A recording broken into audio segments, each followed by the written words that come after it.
현재 2022 베이징 동계올림픽에서 중국이 어부지리로 메달을 딴 가운데 한국을 비난하던 유명 중국 선수의 반응이 주목을 받고 있습니다.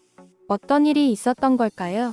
지난 7일 있었던 남자 쇼트트랙 1000m 경기는 한국의 이준서, 황대헌 선수가 실격을 받으며 결승에도 진출하지 못한 초유의 사태가 벌어졌습니다. 8일 대한체육회는 쇼트트랙 판정에 항의하는 긴급 기자회견을 열었습니다. 윤홍근 한국 선수단장은 이런 부당한 일이 다시는 벌어지지 않도록 IOC에 강력하게 요청할 계획이라고 밝혔는데요. 이미 국제빙상경기연맹은 판정과 관련된 항의를 받아들일 수 없다는 입장을 밝혔습니다. 따라서 한국 선수들에게 또 다른 기회가 주어지기는 힘들 것으로 예측되는데요. 이번 판정의 결과는 한국뿐 아니라 세계 여러 나라 선수들과 스포츠 팬들을 분노하게 만들었습니다. 이 결과를 이상하게 받아들인 건 일부 중국인들도 마찬가지였습니다.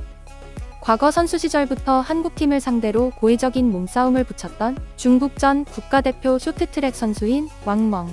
왕멍은 지난 2013년에도 쇼트트랙 세계선수권에서 박승희에게 고의적인 반칙을 저질러 실격당한 바 있는 인물입니다. 당시 박승희는 마지막 종목인 3000m 슈퍼파이널을 앞두고 총점 58점으로 왕멍에 이어 종합 2위에 올라 있었습니다. 이 경기에서 박승희가 1위나 2위로 들어오면 왕멍을 크게 물리치고 우승할 수 있는 상황이었는데요. 왕멍은 자신이 순위권에 들지 못할 것을 예상하고 경쟁자인 박승희를 고의로 밀어버리는 말도 안 되는 행위를 저질렀던 바 있었습니다. 현재 중국 채널 CCTV에서 베이징 올림픽 해설자로 활약하고 있는데요. 왕멍은 지난 5일 쇼트트랙 혼성계주 도중 박장혁 선수가 빙판에 걸려 넘어지자 잘 넘어졌네라고 중얼거리기도 했습니다. 그는 넘어졌네. 어쩔 수 없다. 어떻게 동정해줘야 할지 모르겠네라고 말하며 한국 선수들을 조롱하기까지 했죠.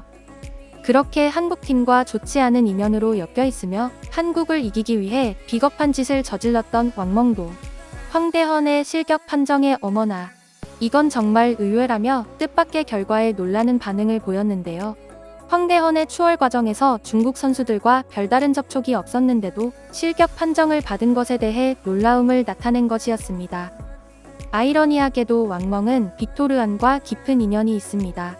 그녀는 2018년 빅토르안에게 중국 쇼트트랙 기술 코치직을 제안했고 이후 빅토르안이 고심 끝에 2020년 그 제안을 받아들인 것으로 전해졌습니다. 빅토르안을 중국으로 스카우트하는 데에 1등 공신이었던 셈입니다. 왕멍은 안현수의 오랜 팬으로 알려져 있는데요. 2006년 토리노 올림픽 당시에는 안현수를 보기 위해 남자 1000m 경기가 끝날 때까지 기다렸다가 악수를 받아내는 장면이 포착되기도 했습니다. 이후에도 빅토르안의 친필 사인을 받아 자랑하듯 SNS에 올리는가 하면 안현수를 향한 마음은 진심이었던 것으로 보였는데요. 빅토르안은 좋아했지만 한국은 끔찍하게 싫어한 왕멍마저도 의외다라는 반응을 보였던 이번 경기. 중국은 도대체 어디까지 갈지, 앞으로 남은 경기에서는 어떤 반칙을 보여줄지 많은 이들의 이목이 쏠리고 있습니다.